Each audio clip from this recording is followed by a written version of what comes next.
रमजान का महीना था। मक्का की मुक़द्दस सरजमीन पर पहली सहरी का वक्त था।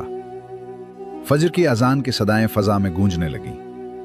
मक्का में रहने वाले लोग अजान की आवाज सुनते ही बैतुल्लाह की जानिब रवाना हो गए। लेकिन एक 60 साला बुजुर्ग अबू जुलैखा अभी अपने घर पर ही ठहरा हुआ था। उस बुजुर्ग ने बगैर कुछ खाए पिए रोजा रख लिया था। वो भूख की शिद्दत से निढाल था, इस वजह से नमाज के लिए खड़ा होने के काबिल नहीं था। उनकी गुज़श्ता रात भी फाके में बैठ गई। सारा दिन मजदूरी में गुजरा, इसलिए खाली पेट सहरी करके उस बुजुर्ग ने नमाज घर में ही अदा की। उसके बाद वो गमज़दा होकर एक कोने में बैठ गया।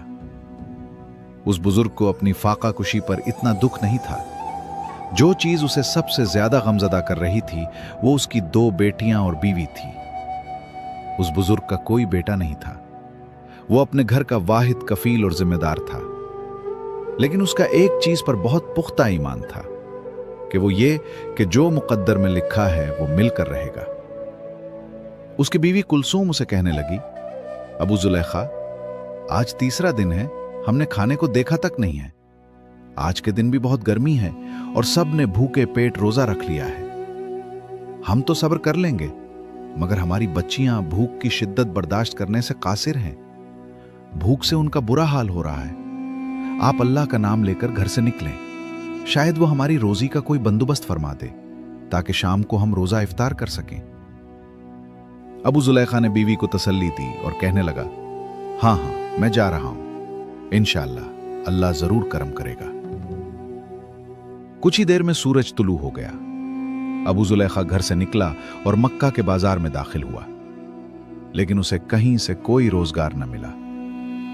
दिन गुजरने के साथ साथ गर्मी की शिद्दत में इजाफा होता जा रहा था, लेकिन उसे कोई भी काम न मिला। वो मायूसी की हालत में बाजार से निकला और चलता हुआ मक्का की एक वीरान वादी में जा पहुंचा। मुसलसल पैदल चलकर वो बहुत ज्यादा थक चुका था। जमीन पर ही बैठ गया। वो गहरी सोच में मुब्तला था। सोचते सोचते जहां पर वो बैठा था वहां पर दाएं हाथ से नर्म मिट्टी को खोदने लगा। दिल ही दिल में अपने आप से कहने लगा कि अगर आज भी मजदूरी ना मिली तो वो घर वालों के खाने का बंदोबस्त कैसे करेगा। अचानक मिट्टी खोदते खोदते उसका हाथ किसी नर्म मुलायम चीज से टकराया। उसने हाथ बढ़ाकर उसे बाहर खींचा तो देखा कि ये एक रेशम के कपड़े की थैली थी जो सोने के सिक्कों से भरी हुई थी। उस थैली को देखते ही जैसे उसकी भूख प्यास खत्म हो गई हो। उसकी आंखें खुशी से चमक उठी।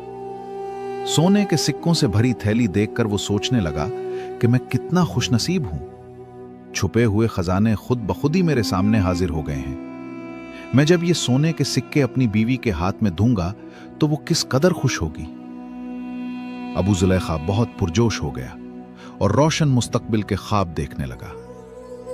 लेकिन अचानक उसके ईमान ने दस्तक दी और वो सोचने लगा, ये माल मेरा नहीं है, किसी का खो गया है और ये मुझ पर हलाल भी नहीं है। ये जिसका है मुझे उस शख्स को ढूंढना होगा और ये माल उसके हवाले करना होगा।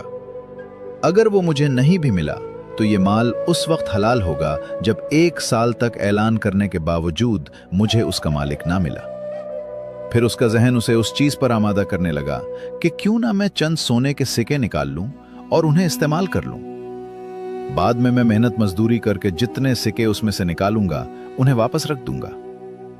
फिर फौरन उसे ख्याल आया, ऐ अल्लाह के बंदे, सब्र कर, यह अमानत में खयानत है।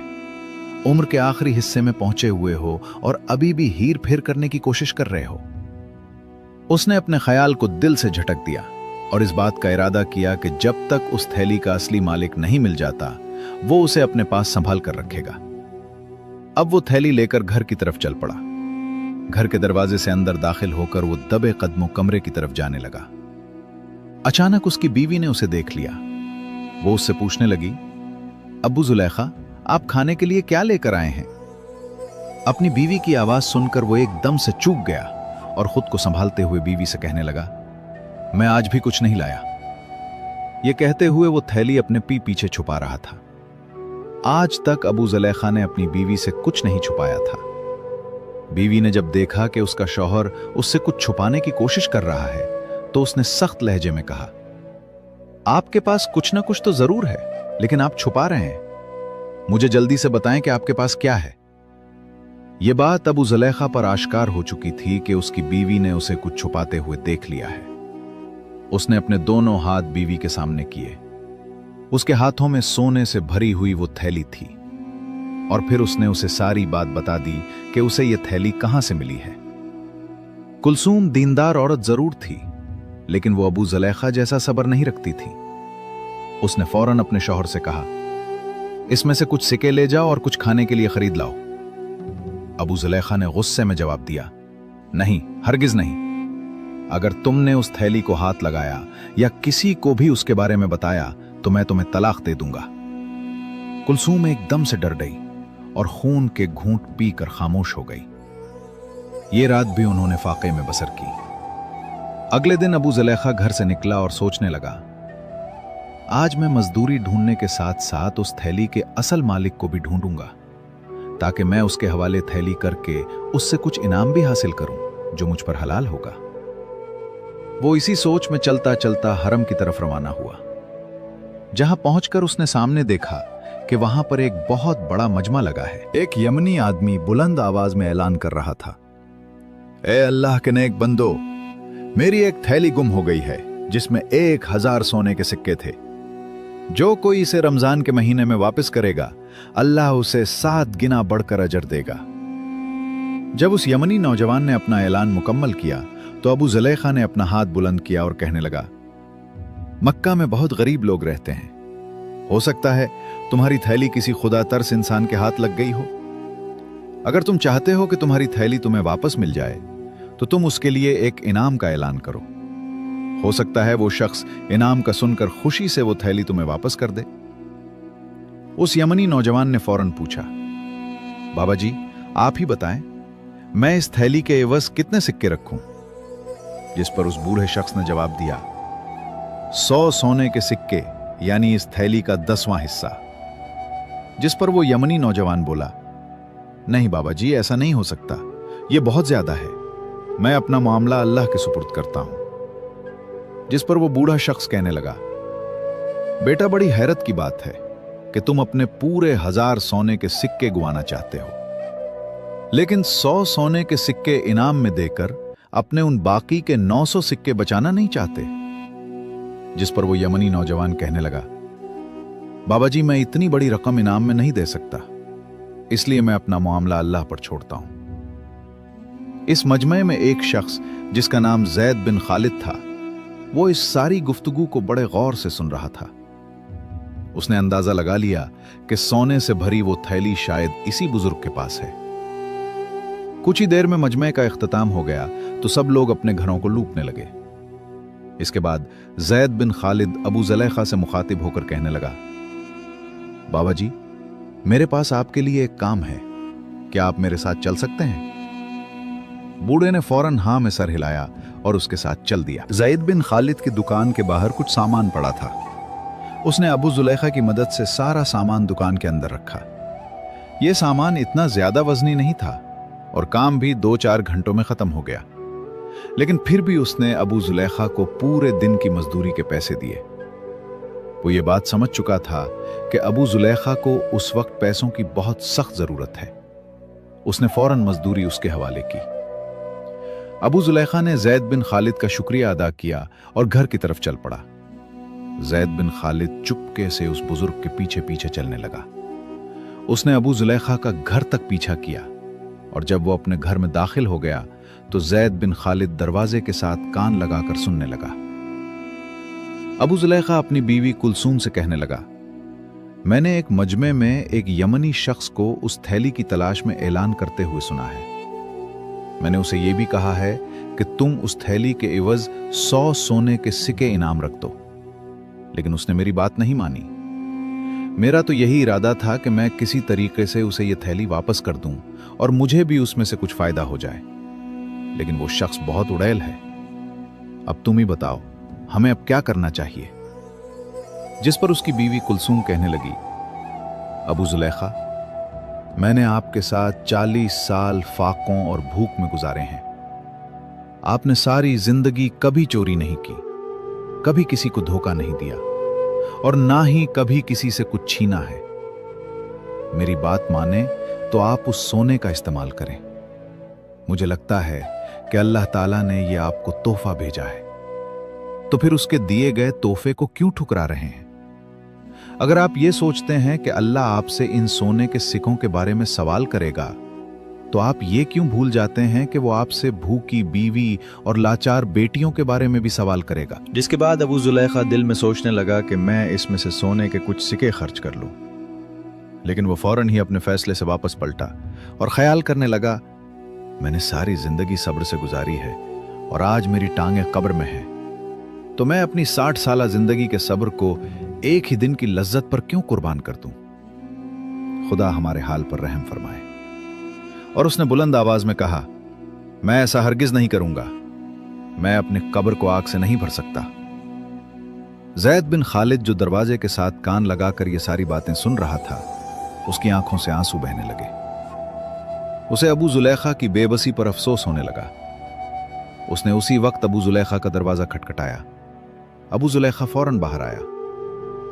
जैद बिन खालिद अबू जुलैखा को गले से लगाकर रोने लगा।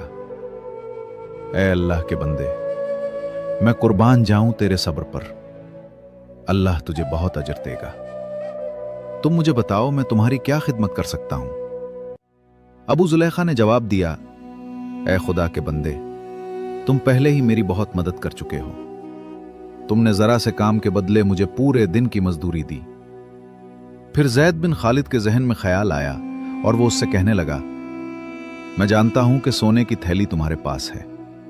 तुम ऐसा करो, इनाम की रकम को थोड़ा सा कम कर दो, शायद वो शख्स मान जाए। अबू जुलैखा ने जो कुछ थोड़े से पैसे कमाए थे, अपने घर वालों के पास बैठकर उन पैसों से इफ्तारी की। अगले दिन फिर काम की तलाश में घर से हरम की तरफ निकला। वो यमनी शख्स वहां पे मौजूद फिर से ऐलान कर रहा था, जो कोई मेरी सोने से भरी हुई थैली वापस करेगा, अल्लाह उसे 7 गुना अजर देगा। अबू जुलैखा फिर से हाथ बुलंद करके अर्ज करने लगा, ऐ नौजवान, मैंने तुमसे पहले भी कहा था कि मक्के में बहुत गरीब लोग रहते हैं। शायद वो थैली किसी खौफ खुदा रखने वाले को मिल जाए और वो तुम्हें इनाम के लालच में वापस कर दे। चलो, तुम 100 सोने के सिक्के ना सही, 10 का ही ऐलान कर दो। उसने कहा, हरगिज नहीं, मेरा फैसला क़यामत के दिन अल्लाह के सामने पेश होगा। इसके बाद सारे लोग वहां से चले गए। तीसरे दिन फिर से वो यमनी नौजवान यही ऐलान कर रहा था। अबू जुलैखा फिर वहां पर पहुंचकर उससे कहने लगा, ऐ नौजवान, मैंने तुमसे 100 सिक्कों का ऐलान करने को कहा था, लेकिन तुमने इनकार कर दिया। फिर मैंने उसके 10वें हिस्से का यानी 10 सिक्कों का कहा, तुमने फिर भी इनकार कर दिया। चलो, आज तुम ऐसा करो कि सिर्फ 1 सिक्के का ही ऐलान कर दो। ये तो तुम्हारी थैली का 1000वां हिस्सा बनता है। क्या पता वो शख्स इस 1 सिक्के के बदले अपने घर खाना ले जाए और जो पैसे बचें इससे एक मशकीज़ा खरीद कर हाजियों को उजरत पर पानी पिला सके। जिस पर उस यमनी शख्स ने कहा, हरगिज नहीं, मैं 1 सिक्का भी नहीं दूंगा और हमेशा की तरह आज भी अपना फैसला अल्लाह पे छोड़ता हूं। अबू जुलैखा की उम्मीद का आखिरी सहारा भी खत्म हो गया और वो सोचने लगा कि अब तो उसे पूरे के पूरे 1000 सिक्के वापस करना पड़ेंगे और वो इन सिक्कों में से एक भी नहीं ले सकता। उसने उस यमनी नौजवान से कहा, आओ मेरे साथ चलो और अपनी थैली ले जाओ। इस बुजुर्ग ने जैद बिन खालिद को गवाह के तौर पर साथ चलने को कहा। घर में पहुंचकर उसने उन दोनों को दरख्त के नीचे बिठाया और उसने कमरे के अंदर जाकर महफूज जगह से वो थैली निकाली और उस नौजवान के सामने रखकर कहा, क्या ये तुम्हारी थैली है? नौजवान ने कहा, हाँ। फिर अबू जुलैखा ने थैली का सर खोला और उस थैली को जमीन पर उंडेल दिया। अब वो तीनों इन सोने के सिक्कों को गिनने लगे तो वो पूरे 1000 निकले। यमनी नौजवान ने सिक्कों की थैली कंधे पर रखी और चल दिया। अबू जुलैखा और उसकी बेटियों की आंखें हैरत से खुली की खुली रह गईं। चंद लम्हों के बाद अबू जुलैखा ने नजरें उठाकर देखा तो वो यमनी नौजवान वापस आ रहा था। अबू जुलैखा गमगीन हालत में बैठा हुआ था। उसे देखकर धीमी सी आवाज में कहने लगा, बेटा कैसे आना हुआ? उस यमनी नौजवान ने जवाब दिया, ऐ अल्लाह के नेक बंदे, मेरे बाप ने जब वफात पाई तो उनके पास 5000 सोने के सिक्के थे। उन्होंने मरने से पहले मुझे वसीयत की थी कि मेरा साजो सामान बेचकर हज का खर्च बना लेना और उस माल में से 1000 सोने के सिक्के उस शख्स को देना जो अल्लाह पे तवक्कुल करता हो और बहुत गरीब हो। चुनाचे मैंने अपने वतन यमन से लेकर शहर मक्का तक किसी को भी आपसे ज्यादा गरीब और तवक्कुल करने वाला नहीं पाया। ये सिक्के आप रख लें, आप उसे हलाल कामों में खर्च करें। नौजवान सिक्कों से भरी हुई थैली रखकर वहां से चला गया और अबू जुलैखा उसी वक्त अल्लाह के हुजूर सजदे में गिर गया। उसकी दाढ़ी आंसुओं से तर थी। उसने अपनी बीवी से कहा, कुलसूम, देख लिया तुमने, अल्लाह सब्र करने वालों का अज्र जाया नहीं करता। हमने अपने आप को हराम के एक सिक्के से बचा लिया तो अल्लाह ने हमें हलाल के जरिए 1000 सिक्के अता किए। उसके बाद अबू जुलैखा ने अपनी बीवी और बेटियों के साथ बैठकर इफ्तारी की। नमाज अदा करने के बाद अबू जुलैखा घर से बाहर निकलने लगा तो बीवी ने कहा, आप कहां जा रहे हैं? अबू जुलैखा ने जवाब दिया, मैं किसी ऐसे घर की तलाश में जा रहा हूं जिस घर में हमारे जैसे लोग बसते हों और उनकी सहरी और इफ्तारी हमारी तरह फाकों में गुजरती हो, ताकि मैं उन्हें अपने साथ खाने में शरीक कर लूं। यह कहकर अबू जुलैखा दरवाजे से बाहर निकल गए। दोस्तों, ये कहानी हमें सब्र, ईमानदारी और अल्लाह पर कामिल भरोसे की शानदार मिसाल सिखाती है। इंसान की जिंदगी में कंट्रोल्ड और आजमाइशें आती हैं, लेकिन जो लोग सब्र का दामन थामे रखते हैं और अपनी ईमानदारी पर कायम रहते हैं, अल्लाह ताला उन्हें ऐसी जगह से रिस्क अता करता है जहां से उन्हें गुमान भी नहीं होता। यह किस्सा हमें बताता है कि हलाल और हराम की आजमाइश हर वक्त हमारे सामने होती है, लेकिन जो लोग सब्र और दयानत को नहीं छोड़ते वही हकीकी कामयाबी हासिल करते हैं। बाज़ औक़ात थोड़ी सी मुश्किलात इंसान को गलत रास्ते की तरफ ले जा सकती है, लेकिन जो लोग अपने ज़मीर की आवाज़ सुनते हैं वही आखिर में सुरखरू होते हैं। इस कहानी से हमें दूसरों की मदद करने और अपनी खुशियों को दूसरों के साथ बांटने का सबक भी मिलता है। जब अल्लाह ताला किसी को नवाजता है तो उसका बेहतरीन इस्तेमाल यही है कि इस नेमत को उन लोगों तक पहुंचाया जाए जो मोहताज हैं। इस तरह न सिर्फ अल्लाह की रजा हासिल होती है, बल्कि हकीकी खुशी और सुकून भी मयस्सर आता है। दोस्तों, अगर आपको हमारी आज की वीडियो पसंद आई हो तो इसे लाइक करें